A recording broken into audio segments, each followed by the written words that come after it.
Hi, my name's Corbin Schuppert. I'm a restoration worker for California State Parks. We're here at Torrey Pines State Natural Reserve, and we're working on our Adobe conservation work here at the historic lodge.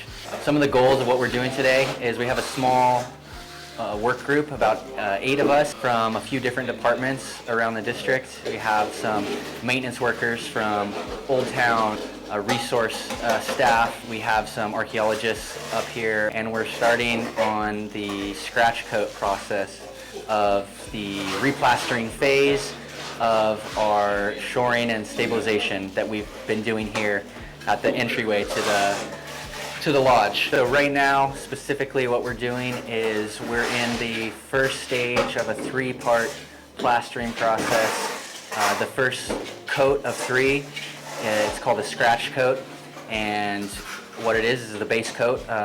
We had taken down and demoed some of the existing plaster that had failed when we had some structural failures here at the entrance to the lodge.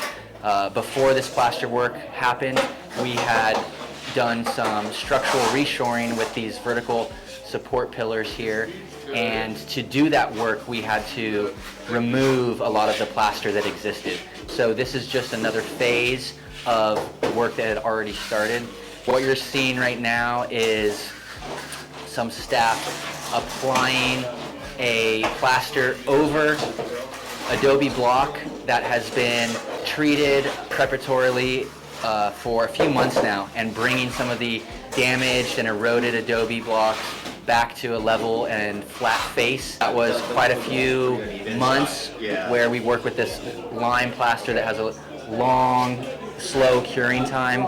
So we have some historically appropriate lime plaster that we are coating the Adobe blocks with. Behind us you see our workers finishing the plaster and then applying a scratch with some tools in a sort of cross-hatch pattern or a checkered pattern, and that gives the name to the process. So a scratch coat. So we're putting a coat of plaster on, we're scratching it, and we're leaving a key, as it's called, or some place for the next coat to bite onto, to hold onto. When you come and visit the park and visit Torrey Pines, if you do see the scaffolding still up at the lodge, just know that the lodge is open and functioning, and we are in the middle of a restoration effort. It has a long time span, and the scaffolding is there to protect this plaster while we're putting it on. It requires shade and a little bit cooler temperatures than if it were in the direct sunlight, which is why we have it covered and protected. So if you do come visit and walk through this scaffolding into the lodge, just know that you're walking through a very big and important conservation effort here, and we hope to see you here.